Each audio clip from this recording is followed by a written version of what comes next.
Let's go ahead and hop into it. So far, we didn't see the best StarCraft yet, but perhaps that's going to change here because this man did look pretty good against Raynor. Spawning in the bottom left side, hailing from France, it is DnS.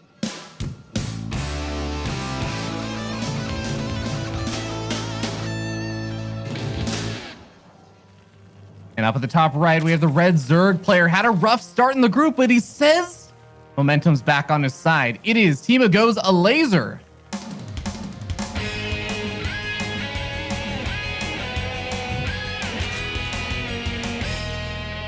You know, it's really funny. Is that like Elazer does quite a bit of posting on Instagram, and he made a little story before he played against Sort of, where he was like, "Okay, guys, I'm down 0-1, but this is it. Let's turn this around," you know. And then he posted a super dramatic story afterwards, which is like in black and white and some really sad music, and he's face bombing. He's like, "No, lost 0-2. He played really well though." So it's actually kind of funny how he's still thinking about creating content after dropping his second series 0-2. I'm telling you, man, those European players, like all of them are starting to get gradually into that content creation. We've had Hero Marine, obviously, he's always been streaming, but Harsum has just been doubling down and digging into it. Elazer, Petit Drogo with his Twitter memes. The EU scene is becoming like half and half player content creators. I mean, the more the merrier, and I can definitely appreciate some StarCraft 2 humor. Why the hell not? I will never say no to Petit Drogo meme. All right, so if I just go back to that series that DnS played, he tried that carrier into ground army build one game on, I think that was actually an Eternal Empire that he tried to do that. And the adepts really had some serious potential because Rain was at like 82 drones and basically had a lot of Corruptors. That was about it, but he was a bit hesitant and he didn't have a way to reinforce. In game one, he died against a Roachling Queen attack. But he was playing very solid and clean up to that point. I think DnS doesn't really deserve to be 0-3 in this group. And that's obviously a tough place to be in, especially when your next opponent is Elazer. But I think he's been playing better so far than the score is representing. All right, well, that does make me a bit more hopeful that both these players are kind of on the edge of starting to turn things around a little bit. But we do have a Stargate opening over here from DnS. Going to be getting out that first adept. Doesn't look like he is sending it across the map right now. Yeah, just leaving it in the main base, kind of interestingly enough. Maybe I'm actually not sure why he's doing that. Yeah. I mean, I have no idea, Usually man. that means you're more vulnerable to like some kind of all-in or some kind of aggression your opponent would put out since you have no vision, right? Okay. The only argument I can make is that sometimes when you force your opponents to expand on a different location, they do take their gas quite a bit quicker, right? So if you're able to get that hatch block off, they tend to expand further away. So they want to get Zergling speed a little bit quicker so they can protect those drones that are, being transferred between the bases. But a lot of Zergs will also do like, oh, you want to hatch block me or you want to pylon block me? I'll just all in you. So maybe DnS just like, in case I do get all in, I want to make sure that I have every single little bit of DPS that I need to have on the right side of the wall. Because having an adept picking away at Zerglings can actually make the difference between holding or not holding. Yeah. It's just so funny because it feels like the adept, it's not even sitting at the front. It's sitting in the corner, and it almost reads to me like DnS has played some ladder game versus Elazer. We went for like a fast Overlord Ling drop or something in the main, or just did something strange. And it feels like there's maybe a little bit more context or history to this particular decision than we are actually privy to. I think it's just like one of those I'd rather be safe than sorry moments. Now, of course, you can say that it's really scary that he didn't scout it anything all along. But this is not a great map for those Roachling all-ins or a Baneling boss. First of all, he already had Oracles. Second of all, there's a ramp going into the natural. So Zerg players don't really like to all-in. And I want to say that Elazer is actually sending a lot of his links to the other side of the map immediately. There's no shield battery here, Ravi. And that actually is a little bit annoying. Now, DnS is going to go for the full wall off for now. And he's also going to be forced to stay on two bases. And the Oracles have to turn around. They didn't really do much yet on the other side of the map. Oh, Elazer with a counter attack at a very uncharacteristic moment, or rather an uncommon moment. But this is actually working out in a fantastic way for him. It's completely disrupted DNS's game plan. When you try and go for these big adept pushes, or you try and be effective with your oracles, it is all about a little narrow window where these units can really be effective. Now, I've got to hand it to DNS. 6 drone kills and escaping out with both oracles alive.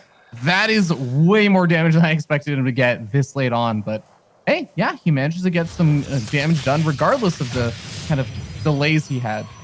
Yeah, no, that's pretty good. And that's definitely something that I think you need as well. I mean, we're closing in at the 6-minute mark at this point. If you're opening Stargate Oracle, you want this Nexus to be pretty much done by now.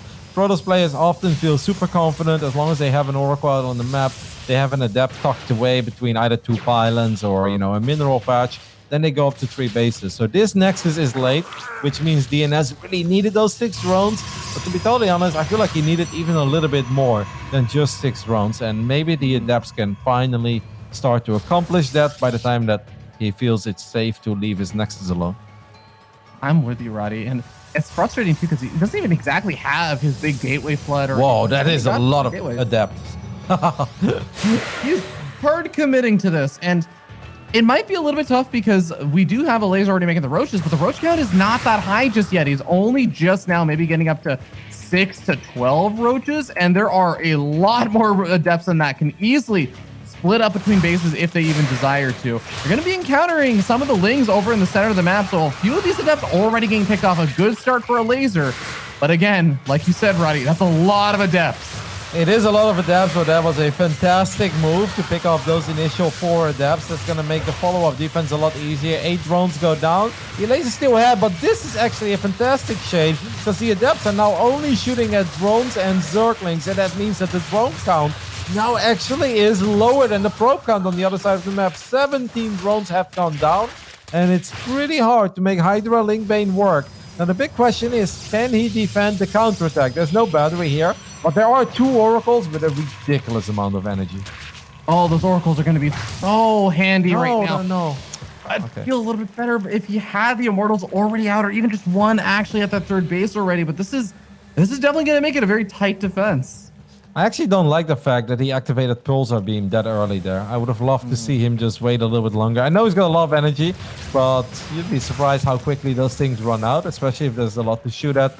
It seems like Elazer is not really committing though, which I think is kind of cool because he really sold this in a pretty convincing manner. He's like, I'm going for it. Like DNS kind of felt it by even dropping the creep in front of the Nexus as well. I like the way that Elazer played this, and he's actually sitting on a lot of gas, like 1,400 gas in the bank for Elazer at this point. Yeah, and he's got the Hydra Den and I guess a Baneling Nest finished up over here, but where is that gas going to actually end up going? Hydras, yeah, they cost a bit of gas, but not that much, and you really do need the minerals to complement it. Ling's going to try and get a bit of damage done over here. Managed to hold position on a few of these probes, getting 2 probe kills. Really just trying to keep DNS back for now as he finishes up +1 missile attack or melee and also adds on his Hydras. Yep, 7 Banelings are going to morph, and a couple of them on the other side of the map. They're going to maybe try to find their way into the natural of DNS. I don't know what just happened over there. Elazer got really upset at his own creep tumor, so he decided to pick that one off. Oracles? I actually would have loved to see, like, what you should do there if you're Elazer is not shoot at the oracles immediately. Oh, actually, Baneling's connecting with probes over here. That's kind of cool. 5 probes go down. But what Elazer should have done there with the queens is right-click under the oracles, and then he should have tried to target the low HP oracle. Then he would have absolutely killed it. But now, because he started shooting at them from so far away, he lost a lot of potential DPS, and then DNS gets the heads up as well that his units are under attack. Now, it didn't really matter because he's still going to get the oracle kill. But you know what I mean, Ravi. Yeah, catch him by surprise for sure. We do have double Colossus production now beginning up, and it's kind of funny, you know, DNS has been consistently warping in off of the 4 gateways, but it's really just been 4 gateways this entire time, almost until the 10-minute mark. Finally, more gateways are being added on, but he's just relying on the power units of those Colossus to try and make some big damage happen alongside things like the Immortals, and just really heavily relying on the Robo production. But the first 2 Colossus are only just now popping out as this army makes its way forward, and Thermal Lance is a good way away from finishing. Yeah, that's the biggest problem, right? That thermal lens is going to take such a long time to finish up. Otherwise, I really don't hate this position for DNS. I mean, he's got a cannon there. He's got a couple of batteries to fall back to. He's going to pop a Guardian Shield immediately as well. It's going to be important that the force fields are good, and so far they are good. With 5 Immortals, Roaches don't really stand much of a chance, and this is actually a very successful hold so far. DNS is in a pretty good position, Fair Dragon. I'm starting to really believe in him in this game. Yeah.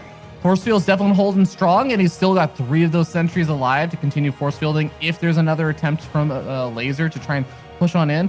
Elazer is doing 2 things right now, though. He is getting up drop overlords to try and do a little bit of what I imagine is going to be that good old Baneling drop aggression that you were talking about before. He's getting the Spire added on. You think the Spire is just going to be adding on some Corruptors, dealing with the Colossus? Yes, I think so. Because, I mean, actually, there's no blink. It'd be odd to go Mutas here, because I think if you go Mutas, there's a good chance that DNS says, to hell with it. I'm going to run to the other side of the map. I'm going to try to win the game. And that's always a difficult call to make, but I think in that case, the Elazer is really not going to have much of a chance to properly fight this army. I don't know, we'll see. I don't hate Corruptus, but there is also a timer on Corruptus, right? Like, it will work if the Protoss army is small, but if the Protoss army is maxed out, then there's a reason why Roach Hydra Corruptor is not that common anymore. It's because it's not that great. Yeah, well, Spire's now finished up. It's going to be Corruptors. Spends a good chunk of that gas bank onto those. I was getting a little worried because I was like, you know, Protoss nightmare situation when your opponent just shows up with 20 mutas, because we were actually getting to almost a 2k gas tank point. But with the Corruptors being made, like you said, there's going to be that narrow little window where Elazer wants to make use of the Corruptors, and then it looks like his big transition point is Infestation. Baneling drops. Baneling drops with +2, and the first one is big. There's one in the natural as well. Oh my goodness. That's why +2 is one hell of an upgrade. That final Baneling kind of whiffed. They could have gotten a few more probes, but 29 probes go down just like that. Fantastic move by Elazer, and I absolutely love 39. Oh my goodness. I absolutely love the way that he waited for +2. I actually thought he wanted to go earlier, but he sent his drop lord around, and he's like, nope, I'm just going to tuck it away into this little corner, and I'll wait for my upgrade to kick in. That's big. Kev, as DNS, do you just say, I just got absolutely smashed in economy, I need to do something right now? Or do you just sit back, say, I have barely enough, I'm just going to max out and then do something? I think that moving out when you're not really ready to move out is the trap. That's when you lose. That's the great those stasis traps! Yeah, the Corruptors are very clumped up as well, Robbie, so the Archons could technically get some good shots off, but the Archons are not firing at the Corruptors yet, which I'm a bit surprised by. I honestly felt that was an easy target. In the end, a couple of the Immortals and Colossus will survive, but... Colossus actually going to get hit by the Banelings because it walks a little too far forward. Sentry is also getting taken out. I think that despite the massive stasis traps, Elazer turned this fight to his advantage. And remember, it's off the back of a far superior economy. Yep, Elazer can do that one more time. DNS can't really, even losing 7 more probes in that entire fight. I honestly thought that he was going to be able to pick up the Corruptors in literally like one volley of the Archons. They were pretty clumped up, and Archons are clumsy units, and they have T-Rex arms, but those Corruptors were Super Rex balls. And if you take care of that and then you survive with your Immortal Colossus army, you're actually in a good position, despite the fact that you lost that many probes. Right now, I'm afraid that there is no way for DNS to really turn this game around anymore. And yeah, these kind of games, they sting, because I thought he was in a very playable position. It's just that the Baneling drops absolutely obliterated him.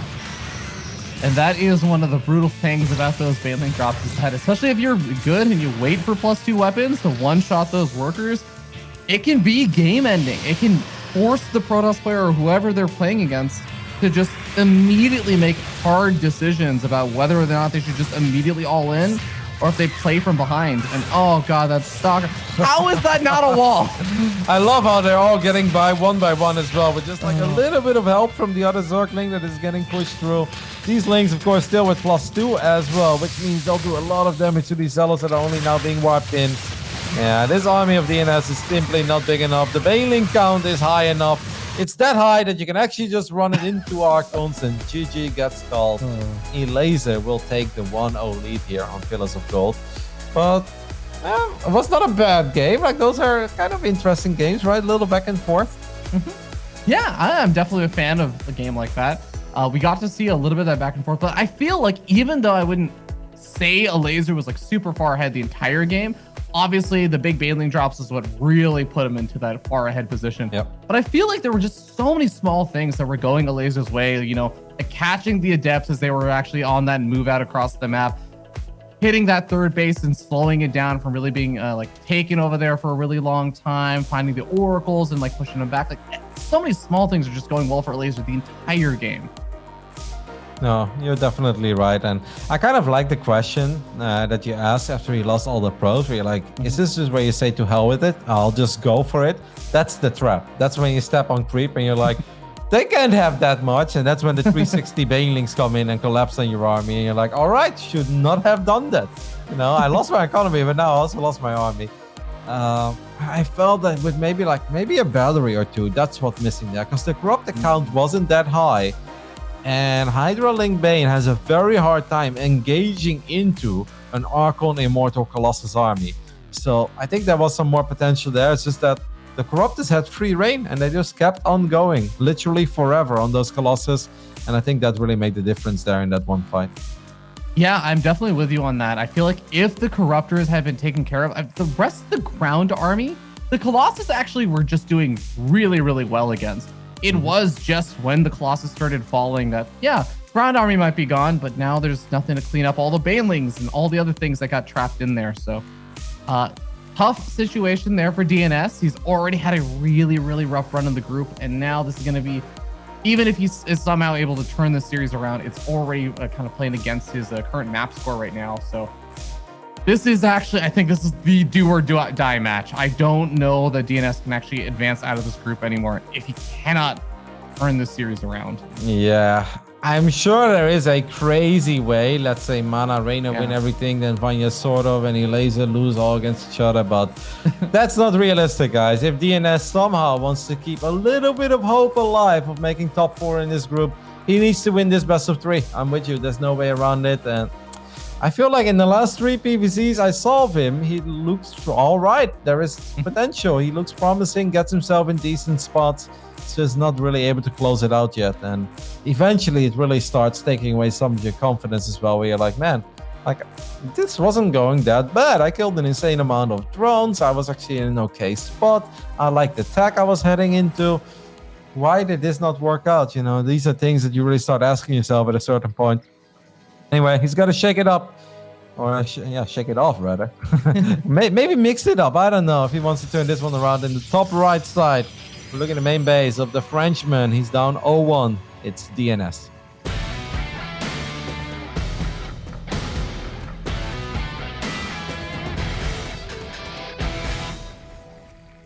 And down in the bottom left-hand side of the map, we have the red Zerg player sitting up 1-0. It is Team Go's Elazer.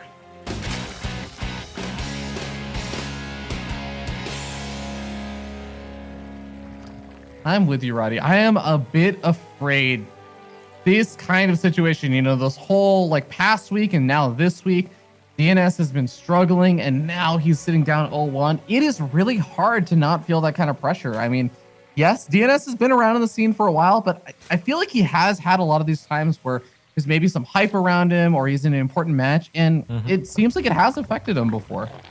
No, you're spot on.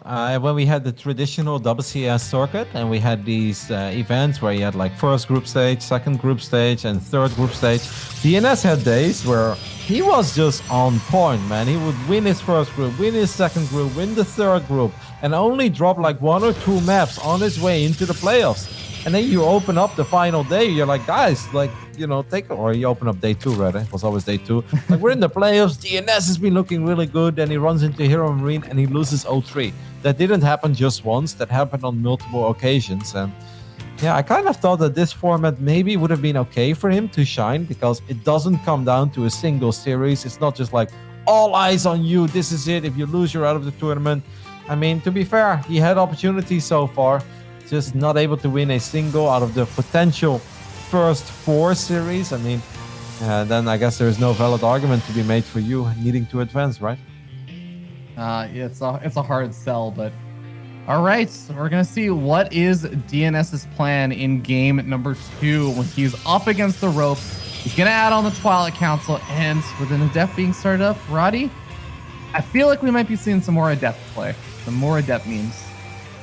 Yep, last game, DNS waited for a very long time. I gotta say, by the way, this is something we didn't have much time to talk about because there were so many things happening in that phase in the game, but DNS was basically, I think, playing with the idea of shading like 16 Adepts into the third base, and at the same time shading 4 Adepts into the natural. And if all of the units of Elazer would have been busy dealing with the 16 Adepts, I think those 4 Adepts in the natural, they can take care of a queen rather quickly, and then they can start sending into or shading into the main base as well and take care of a lot of drones.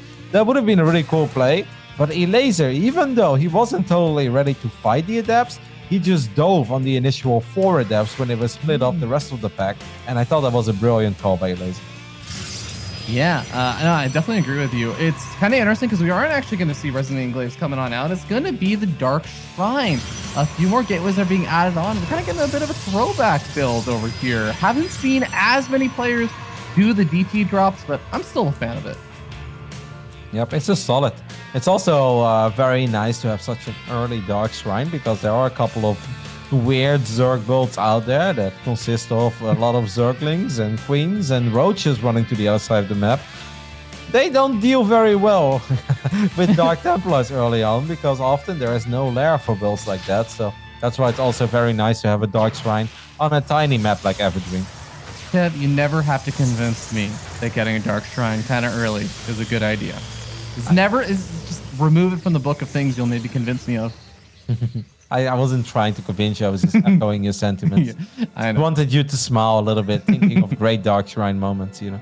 Oh, well, it definitely was successful. Now, we have quite a few units coming out over here from Elazer, and Spore Callers also being added on. So it seems like even though that one Overlord from the natural doesn't seem like it actually got too far in, Elazer has a pretty good idea of what could possibly be heading his way and should be able to push back just the pure DTs. Yeah, I mean, 4 Dark Templars is always a bit dicey, but we don't really expect a player of Elazer's caliber to make a mistake here. Dark Templars thinking of running into the main base. That Spore Crawler feels a little bit exposed. It can't happen right now. Good job there. Using the drones to block it as well, and DNS is going to be forced to pick up his Dark Templars. These are still awkward scenarios, though. There's no Spore Crawler on the ramp, so DTs can actually just kind of chill there. He could make a wall of Dark Templars. That's always my dream. I love that. I also really, really like that DNS is doing something a lot of Protoss players don't do, which is, again, easier said than done. But so many Zerg players try and cut the corner against these kind of builds, right? They'll get 2 Spore Crawlers and just kind of play the 33% chance that they will go to the base that you didn't get a Spore Crawler up. It's so unlikely. I can unburrow the Spore from my other base and move it over. DNS actually just goes through and checks all of the bases with his DTs. He's like, no, I gotta make sure you actually got everything up. Archon's gonna start working on their first Overlord. Elazer has actually a lot of Zerglings on the other side of the map. It is super important that the Stalker doesn't drop the ball again, because that would have been a few too many links to deal with in your main in this phase in the game. But so far, DNS is bulletproof. I mean, Elazer does have a good economy, though. He really didn't take a lot of drone losses. And I know it is hard to get too much done if your opening gets scouted immediately. Getting a few Overlords is nice, and he did force out, of course, a lot of Zerglings. I think DNS was hoping for a little more than he got so far, though. Yeah, and I feel like this is part of the reason why the Archon drops did start kind of fading from what a lot of Protoss players tended to do in their PvZs, right? It's a solid opening, but at the same time, it's so difficult to get anything really done because so many Zerg players just had to play against this for it feels like 2 to 3 years. It just was every single game of PvZ would open this way. And Zerg players got really good at dealing with it. Yeah, it's one of these builds. I think solid is indeed the best word to go for it, but I think a better way to put it as well is that you rarely hit the jackpot with the Archon opener, right? There is no like, oh my goodness, like unless all the drones are somehow clumped up. It's just like you're working often quite hard for very little.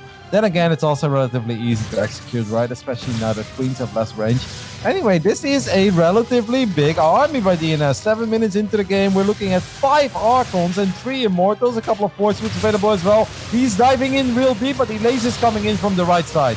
Oh, Corrosive Bile's actually landing on top of a lot of these Archons, and while the Force Seals are keeping out some of the Roaches on the south side, like you said, Roddy, those Roaches coming in from the right are keeping these Immortals, the Sentries, busy. A big warping of charge loss is going to start to try and turn the tide, but I think there's just way too much Zerg over here right now, Roddy. He is starting to back up a little bit, but remember, those 12 Roaches of reinforcements are about to pop out, and all of the Archons, all of the charge lists just disappeared.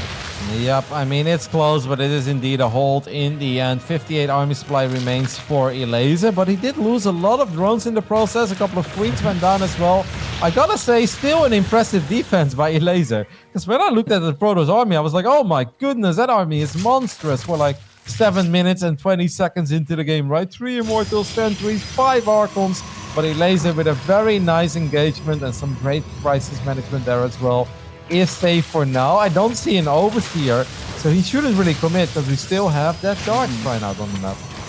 Oh yeah, good point. We already see the DTs over there. Force tries to lock in a few of those Roaches, ends up backing off as he sees the army of Elazer starting to make its way forward. The creep also being dropped from these Overlords to speed these units up just a little bit faster. The charge loss getting surrounded. Here comes the Overseer to pick off those DTs. The Immortals really have to carry over here, and I don't think those Sentries on the top left are going to be too useful anymore as they are starting to get picked off. And even the shield battery getting overcharged gets taken out. Roddy, I think that Elazer is looking for a 2-0 right now. Yep, Elazer with some great Zerg macro, despite the fact that he lost a couple of queens there, just pushing out so many units. DnS refusing to give up, though, with some good Immortal juggling. Actually keeps those alive a little bit longer than I expected. And he's still up 2 workers. That's normally a fantastic spot to be in as a Protoss play. Now, it feels a little bit weird because Elazer does have that 4th base. But Elazer is still making units. I don't want to call this an all-in because he has that base with the rich Vespian guys as well to fall back onto. But look at the amount of ravages he's making. Elazer is putting every single penny he currently has into the follow-up attack.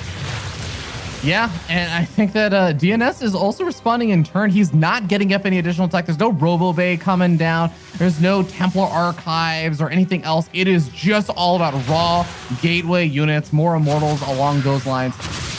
3 Immortals gonna have to try and hold the line over here. Oh, circling run by, sorry mate, circling run by into the natural, into the main base. That is going to be very difficult for DnS to deal with. Raleigh also, of course, has to avoid the Ravages and all those Corrosive Biles. Fantastic move by Elazer and a very unfortunate mistake here for DnS. That might very well end up being the game-winning move over here, because any hopes that DnS had that this was going to be a kind of even economy situation or anything are now completely dashed hope. 25 workers to 57. Elazer just making more Roaches because he knows these Lings are already doing enough. All I have to do is survive now. Yeah, what I run by. 26 probes going down out of a 50 probe economy. Even Big Gabriel would say that's pretty big. Like, maybe he wouldn't use the massive word, but he'd be like, yeah, that's pretty good. And Elazer obviously knows that he is now in a very sweet position. I'd love to see him take the rich Vespian gas. Even, you know, this is my thing. Even if you don't need extra gas, I don't think he really needs those 8 drones, by the way. That's kind of crazy by Elazer, because all he really needs to do is survive a little bit longer. Then he's going to win. Those 8 drones could be rather unfortunate. There are still 3 Immortals in the mix, Robbie. Yeah, they can do some serious damage. Unfortunately, a lot of the frontline buffer of those Zealots has already started disappearing. 1 Archon and 8 Zealots are the only thing protecting those Immortals from certain death from the Roaches and Ravagers. Oh, Corrosive Biles landing on top of the Protoss army as well. Oh, it's a disaster, Roddy. Yeah, it is a disaster. It's not a pretty fight. I don't think DnS really wanted to commit to the fight.